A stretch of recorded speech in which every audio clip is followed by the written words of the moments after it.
विपक्षी दलों के सामने सबसे बड़ा संकट खड़ा हो गया कि अब उनको कुर्बानी देने और खून बहाने के लिए मुस्लिम संगठन उनके दरवाजों की कुंडी खटखटा के बुलाएंगे कि तुम्हें मेरी कसम आ जाओ।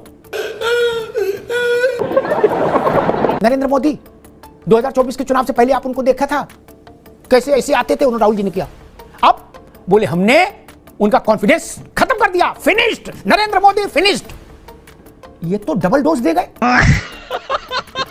क्या वो सरकार की बदनामी नहीं? क्या वो सरकार के मुंह पर तमाचा नहीं?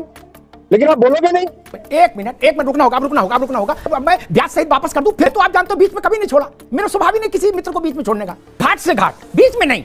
आपकी पार्टी के नेता कह रहे थे वक्त का बिल लाते ही सरकार गिर जाएगी, लोकसभा में क्रांति हो जाएगी, भूकंप आ जाएगा, जलजला आ जाएगा। कुछ नहीं आया। जिस तरीके से नीतीश कुमार और चंद्रबाबू के नायडू के कनपट्टी पे अमित शाह ने गन सटाई है, इसी तरह बिल पास होता है और बार-बार ऐसा होता है। थोड़ा प्रकाश डालिए। देखिए, संविधान को तार-तार करके ही ऐसे बिल पास होते हैं। ये संविधान तार-तार कैसे होता, मतलब मैं समझ नहीं पाया। जब वक्फ को असीमित अधिकार दिए नरसिंह राव ने, मनमोहन सिंह ने, तो संविधान दूध पी रहा था, बॉर्नवीटा वाला है। अब तार-तार हो गया। लोकतांत्रिक प्रक्रियाओं को सरकार कुचल रही है लगातार। ये संविधान की हत्या है। संविधान की बात करने वालों को ध्यान रखना चाहिए कि इस देश में 126 बार संविधान बदल गया। ये जेपीसी क्या लाया? संविधान बदल गया, उसमें शब्द घुसा दिए, जेपीसी पे छाती पीटी जा रही, बोले हाय हाय हाय जेपीसी। आप 2 बार बदल चुके वक्फ कानून को। ये वक्फ की जमीन दिन दूनी रात चौगुनी कैसे बढ़ी? और अगर किसी समाज के पास इतनी दान की हैसियत है तो वो समाज गरीब कैसे है? फिर तो वो अमीरों का अमीर है। फिर तो मुझे लग रहा है मुगलिया सल्तनत टाइप का मामला है कि ये शाहजहां बैठे इधर, उधर औरंगजेब बैठे, उधर बाबर पीछे जा रहे हैं, हीरे मोती पहने हुए।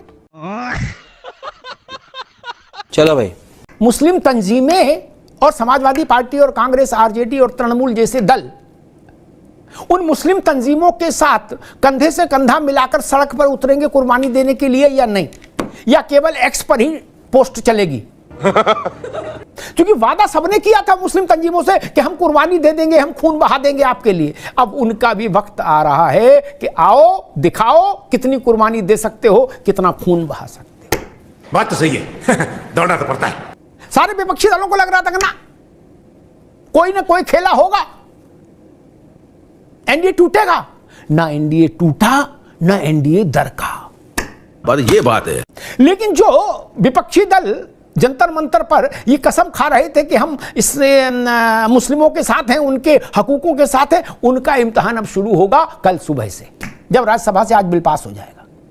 अब उनको बताना होगा कि वो कुर्बानी देने के लिए किस तारीख को, किस मुहूर्त में, किस जगह इकट्ठे होंगे। विपक्षी दलों के सामने सबसे बड़ा संकट खड़ा हो गया कि अब उनको कुर्बानी देने और खून बहाने के लिए मुस्लिम संगठन उनके दरवाजों की कुंडी खटखटा के बुलाएंगे कि तुम्हें मेरी कसम आ जाओ।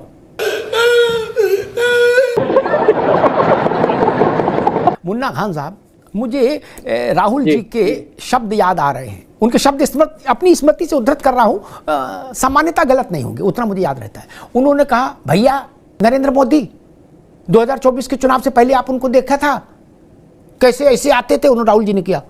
अब बोले हमने उनका कॉन्फिडेंस खत्म कर दिया, फिनिश्ड, नरेंद्र मोदी फिनिश्ड। उनके शब्द थे, कहा खत्म हो गया कॉन्फिडेंस। ये तो डबल डोज दे गए। जिस भी नेता से हम बात करते थे वो कहता था अग्निहोत्री जी, चंद्रबाबू, नीतीश कुमार, जीतन राम मांझी, जयंत, चिराग, इनके रहते कभी आ नहीं सकता। बाबू 240 वाले मोदी हैं, 303 वाले नहीं। क्या शायद यही सोच के राहुल गांधी ने कहा होगा मोदी इज फिनिश्ड, हमने फिनिश कर दिया। ये तो लठ भांज दिए नहीं। भाई अमित शाह का भाषण जिन्होंने सुना कल, उसके बाद 240 340 का मसला रह जाता है क्या? उन्होंने कहा कि देश का कानून है, भारत की सरकार का कानून है, संसद का कानून है, हर किसी को मानना होगा। कोई कैसे बोल सकता है कि नहीं मानेंगे? अरे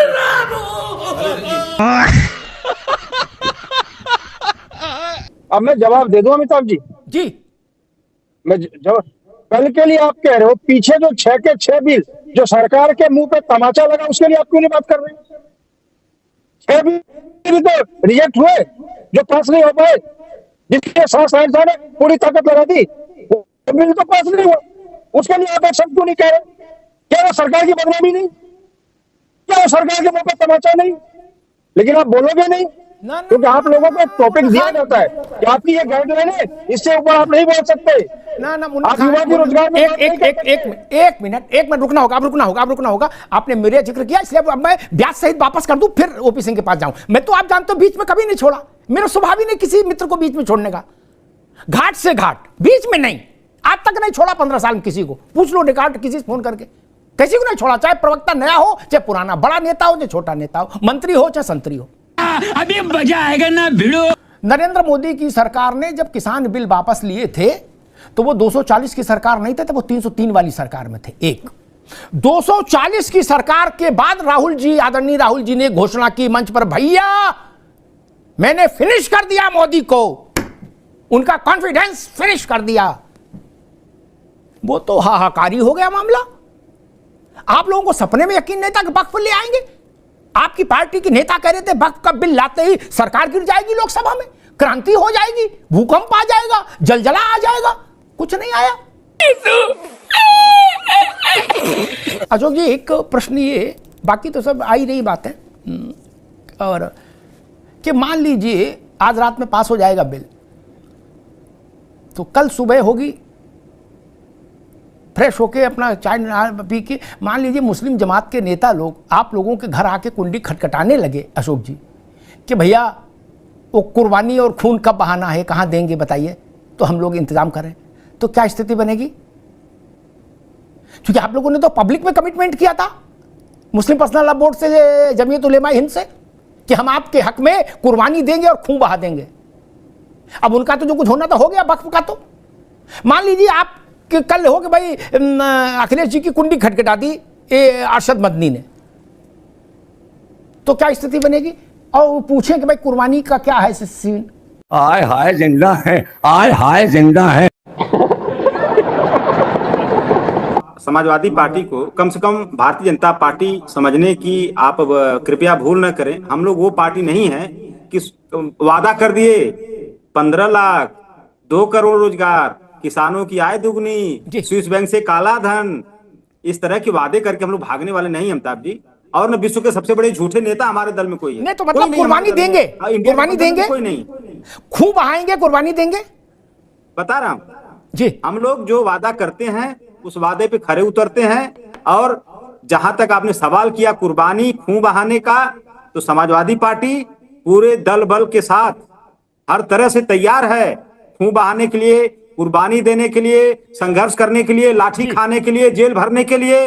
हर मुद्दे पर समाजवादी पार्टी, जैसे वहां पे आपने जो बात बताई, जो हमारे राष्ट्रीय अध्यक्ष ने वादा किया था, उस वादे पे हम लोग खड़े हैं और हर वो काम करने के लिए तैयार हैं जिस काम के लिए समाजवादी पार्टी जानी जाती है। अच्छा, पिछले अंतिम जन आंदोलन जिसमें 10-5 लाख आदमी जेल गया हो, 100-200, 500 घायल हुए हों, 1000, 2000, 5000, 10,000 मुकदमे लिखे गए हों, प्रदेश में अफरा तफरी मच गई हो, ऐसा जाज्वल्यमान प्रखर तेज पुंज आंदोलन सपा ने कब किया?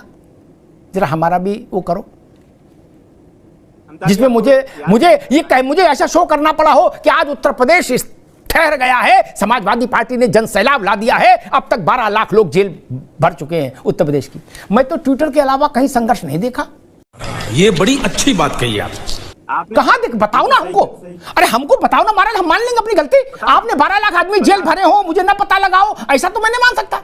यही स्थिति है, सरकार यही चाहती है कि जो चाहे वही मीडिया देखे, यही स्थिति है। इसी वजह से प्रेस फ्रीडमशिप इंडेक्स में आज भारत की स्थिति क्या है? भैया इंडेक्स नहीं, मुझे वो घटना बताओ कि अमिताभ जी फला महीने में, फला साल में हमने हाहाकार मचाया था उत्तर प्रदेश में, मुझे बताओ। आप जेल गए कभी? नहीं। आज जो समाजवादी पार्टी के नेता हैं उनमें से 90% कभी जेल का मुंह नहीं देखे होंगे। कब आंदोलन किया आपने भाई? कब आंदोलन किया? मैं भी तो जानूं।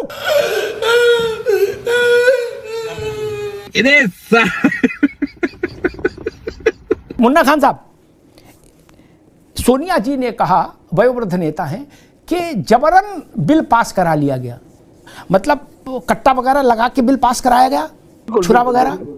समझना चाह रहा हूं लोकसभा में जबरन बिल कैसे पास होता है, जरा प्रकाश डालो।